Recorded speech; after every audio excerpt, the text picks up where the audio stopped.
question is, what do you do with all this wool? Well, I'm going to go through some things that you can do with all this beautiful, wonderful wool. Let's go. So in a lot of my videos, I talk about how I love the fact that my sheep are tri-purpose. I get milk, meat, and wool out of them. And this year, I got roughly about 22 pounds of wool, which works out to be about 4 trash bags full. And so the question now becomes, what can I do with all of this wool? So we have a decision to make with this wool. The first thing we're going to do is we're going to sort the wool into the discard piles like this, which is either poorly sheared, too short, has too much poop, too much dirt, too much grime, all of that stuff on it. And the better stuff, which is the longer staple lengths that are a little bit cleaner. And that decision, that bifurcation right there, is going to decide whether or not I process the wool or I use the wool raw.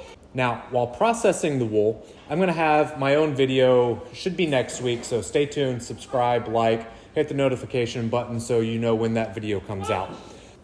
So when I process the wool, what I'm going to do is I'm going to be washing it. I'm going to be taking all of that lanolin, the dirt, the poop, the vegetative matter out of it. I'm going to be carding it to align those fibers. And in the carding processes, I'm going to make what's called a rolag. I'm going to take that rolag and I can do a few things with it. I can give it to my wife and she can spin it into a woolen yarn, which she can then use to knit things. I can take that rolag, I can shove it into a pillowcase. I can make a woolen pillow out of it for either myself, my kids, my dogs, cats, whatever you want to use it for.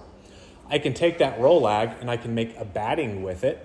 So in the batting process, I'm quasi sort of felting it. I am felting it, but I'm not smashing it down. I'm still leaving a little bit of air in the felt.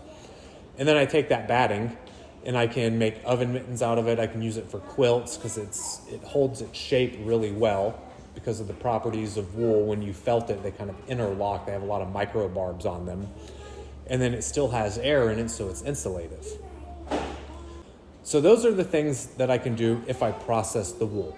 I make it into a rolag, I can spin it, I can use it as stuffing, I can turn it into batting. There are other things that you can do with it, but that's what I specifically do.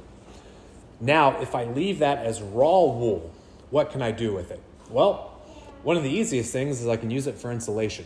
But I can take that, I could put some type of plywood or something up against the interior side of that chicken coop, and I can shove the raw wool in between my studs and I can insulate my chicken coop if I wanted to. I can do this with the doghouse also. Anything that I want to insulate, wool, as long as it has that air in it, is a very good insulator. The other thing is I can use it as a garden mulch. So it has wonderful qualities as a garden mulch. Given the fact that it takes so long to decompose, 1 to 2 years, it stays there a long time, so I don't have to continually be mulching and doing weed prevention on my garden. It does allow me that weed prevention, because when you layer it 2 to 3 inches thick, it will not let any of that light penetrate down to the soil, so you don't get as much weed growth. The other benefit of using raw wool as a mulch is it absorbs water very well. And then it will slowly leach that water down into the soil. So if you get a pop-up thunderstorm in the middle of summer where you drop an inch of rain on your garden beds, that will help some. I'm not going to say it's going to fix everything, but it will help absorb some of that water, then slowly release it as you go through a dearth or a drought period. The other benefit of using it as a garden mulch is it actually has some type of slug repellent properties. So the wool itself has little micro barbs that the slugs don't like when they crawl across. So it will help prevent slugs from getting onto your garden plants. And I mentioned briefly that it takes a long time to decompose. There is another benefit of that. Part of the decomposition process, the microbes involved in it can use up or do use up nitrogen in the soil. So if you put things that are going to decompose way too rapidly, you get a boom of bacteria, which will deplete all of the soil of that nitrogen. Now, what your ratio of greens to browns and all that stuff has to be, I personally am not sure.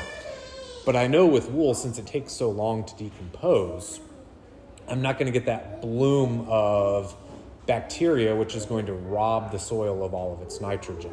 So I don't have to worry about how much I put on it. I just throw it on the garden bed and let nature do what nature does. So those are the things that I do with wool. I process it. When I process it, I make that rolag, I spin with it, I do other types of sewing, knitting projects with it, or I use it raw and I put it on my garden beds or use it as insulation in chicken coops and dog houses or whatever type of thing you may need to insulate. I hope you like, subscribe, and stick around for more content like this.